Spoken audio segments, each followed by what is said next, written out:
Apa kau bilang? Aku, Divine Demon, Zheng Chon. Kenapa nggak sekalian aja bilang Presiden Indonesia? Aduh, kumat lagi. Abang lu tuh. Choyeon muncul dengan langkah angkuh, menyindir kondisi Mujin yang makin tak stabil dan meremehkan nasib klan Hua yang katanya sudah tinggal menunggu runtuh. Tanpa basa-basi, ia mendesak agar pertaruhan segera disepakati. Dobo langsung mengambil alih, menetapkan sepihak bahwa duel akan digelar bulan depan tanpa memberi ruang bantahan sedikit pun. Ia menegaskan bahwa janji seorang pendekar tak boleh dilanggar. Dan dengan suara tajam, Dobo memperingatkan Mujin, siapapun yang mundur akan menerima konsekuensi yang jauh lebih buruk. Adik perempuannya menatap cemas, bertanya apa yang akan Mujin lakukan, sementara adik laki-laki mengingatkan bahwa ia bahkan belum pernah mengayunkan pedang dengan benar. Mujin menoleh heran. Mereka bicara seolah dirinya benar-benar lemah. Tersinggung, ia mencoba menyombongkan diri. Sekejap tubuhnya memancarkan aura panas seperti kebiasaan lamanya. Namun aura itu langsung padam, hilang begitu saja tanpa sisa. Mujin mencoba memusatkan energi, tapi tidak menemukan apapun. Tubuh barunya benar-benar kosong, tanpa sebutir pun tenaga dalam. Bahkan tulangnya pun terasa rapuh, membuatnya sadar betapa lemahnya ia saat ini. Adik perempuannya tak sanggup lagi melihat kegilaan sang kakak dan akhirnya meluapkan emosi yang ia pendam selama ini. Dengan suara bergetar, ia meledak dan menyalahkannya atas kematian kedua orang tua mereka. Dan Mujin hanya bisa terdiam, tertimpa dosa yang bukan miliknya, namun harus ia tanggung dalam tubuh baru ini. Adik perempuan itu berlari sambil menangis, sementara adik laki-laki mencoba memberi pengertian pada Mujin, menjelaskan bahwa ledakan emosi seperti itu memang sering terjadi. Setelah berkata begitu, ia pun pergi menyusul saudari perempuannya. Mujin hanya terdiam. Ia tak menyangka bahwa selama ini anak-anak di rumah ini benar-benar menganggapnya gila. Menjelang matahari tenggelam, ia berdiri termangu di depan tugu batu keluarga, mencoba memahami hidup baru yang harus ia jalani dalam tubuh yang bukan miliknya.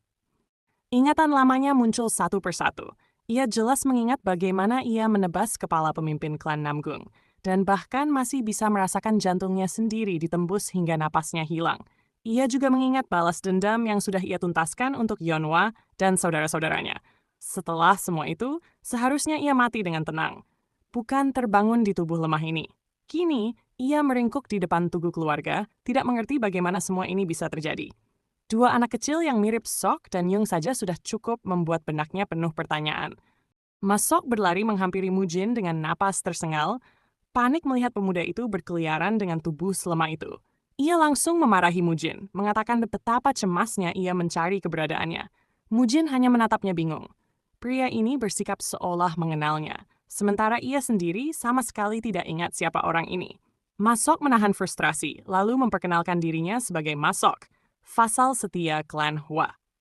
Ia menjelaskan bahwa Hua Mujin dulunya adalah jenius yang direbutkan banyak sekte besar dan bahkan menjadi pemimpin klan di usia 23 tahun. Setelah selesai menjelaskan panjang lebar, ia berkata itu adalah kali ke-6025 ia mengulang hal yang sama. Mujin masih menatap telapak tangannya, bingung bagaimana inti energinya bisa hancur bila ia memang pernah setangguh itu. Ia juga tidak paham mengapa semua orang memperlakukannya seperti orang yang kehilangan kewarasan. Masok terlihat ragu, seperti harus mengulang sesuatu yang sudah ia jelaskan ribuan kali. Akhirnya ia bercerita tentang kejadian 17 tahun lalu. Di masa kecil, Mujin pernah menantang Dubo untuk bertarung secara adil tanpa energi dalam. Mereka berdua masih bocah, penuh ambisi dan keras kepala. Di halaman pelatihan, keduanya berdiri saling berhadapan, memulai duel yang tampak sepele namun menjadi awal dari segalanya. Masok melanjutkan ceritanya. Saat itu, tak ada yang tahu siapa yang lebih dulu mengajukan duel. Yang jelas, para tetua dari kedua keluarga sedang tidak ada di tempat. Kesempatan itu membuat dua bocah keras kepala itu saling serang tanpa pengawasan. Mujin dan Dubo bertarung habis-habisan, sama-sama ingin membuktikan keunggulan masing-masing.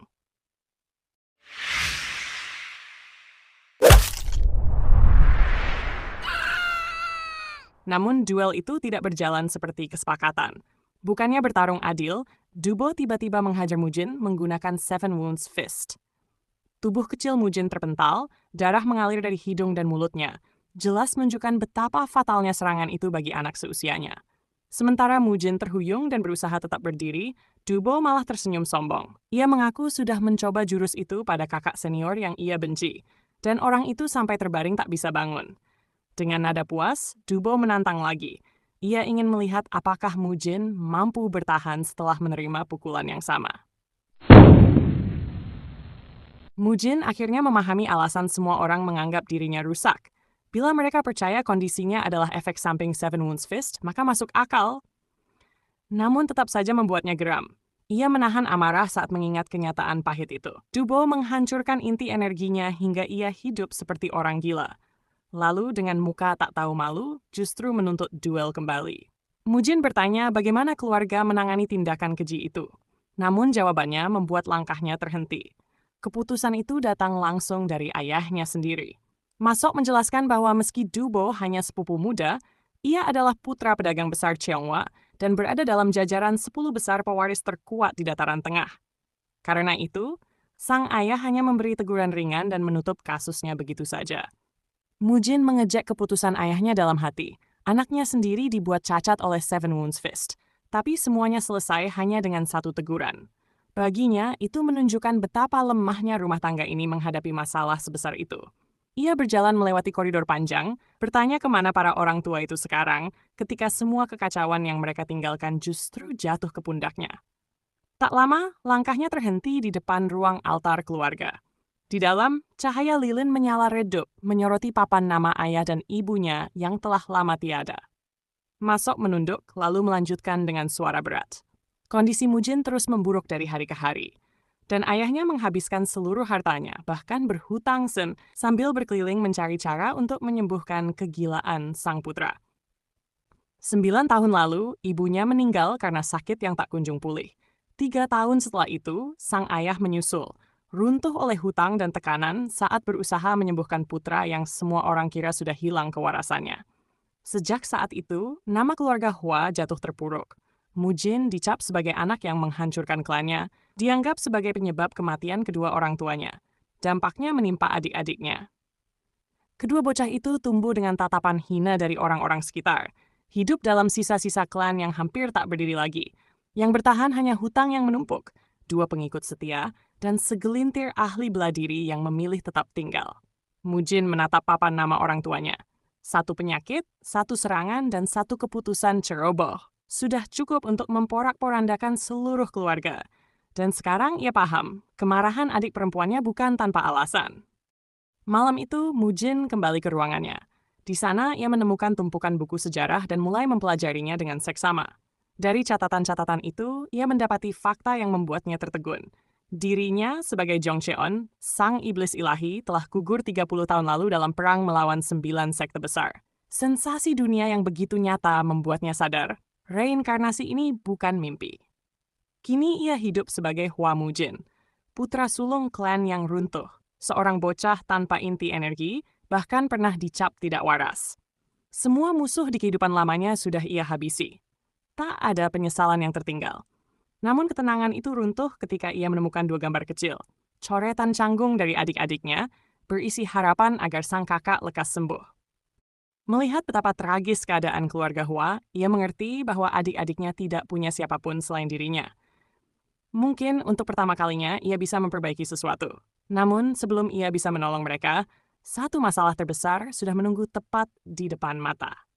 Masalah terbesar itu adalah Cheonghwa Merchant Group, keluarga dari pihak ibunya.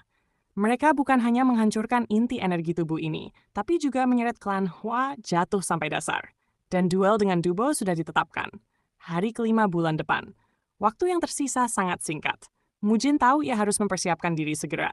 Setidaknya ia harus membangun ulang tubuh ini sampai tingkat pemula sebelum hari itu tiba. Ia duduk bersila, menenangkan napas, lalu mulai memperbaiki fondasi energinya dari awal. Sensasi itu mengingatkannya pada masa kecilnya di kehidupan sebelumnya, ketika bahkan bernapas pun terasa berat.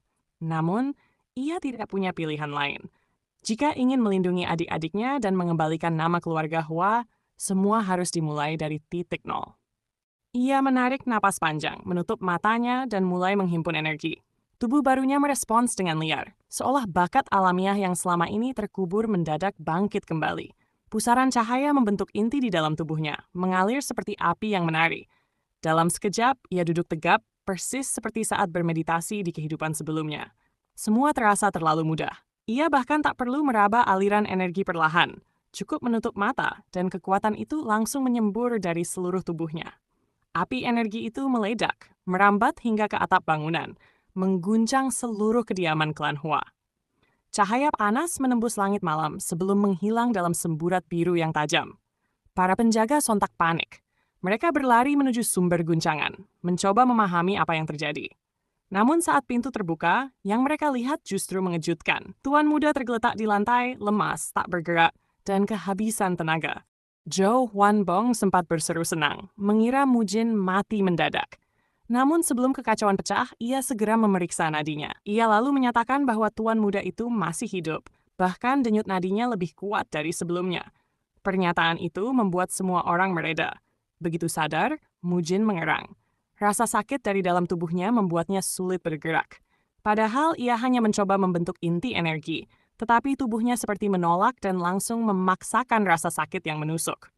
Dengan wajah kusut, Mujin bertanya apa yang salah dengan tubuh ini. Zhou Huanbong menjelaskan bahwa tubuhnya adalah tubuh bela diri langit. Konstitusi langka yang dipenuhi energi murni. Tubuh seperti itu seharusnya sangat cocok untuk seni bela diri ortodoks, tetapi sensitif terhadap bentuk energi yang salah.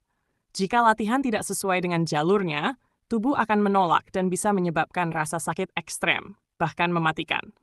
Mereka tidak tahu seni apa yang coba dipraktikkan Mujin. Yang jelas, tubuhnya tidak cocok dengan cara ia membentuk energi barusan. Mujin terdiam. Teknik lama yang selalu ia gunakan jelas bertentangan dengan tubuh barunya. Dan duel bulan depan membuat situasinya jauh lebih rumit. Di sisi lain, Dou Beixin dan Zhou Huanbong berdiri tanpa menunjukkan rasa cemas. Ekspresi mereka terlalu tenang, seakan kondisi pewaris klan tidak penting. Sikap itu membuat Mujin semakin waspada. Tubuh barunya tidak mau menerima jalan kultivasi yang ia kuasai. Dan orang-orang di sekitarnya pun belum tentu berada di pihaknya. Jika ingin bertahan sampai duel bulan depan, ia harus mencari jalan baru, sebelum klan Hua benar-benar kehilangan pijakan.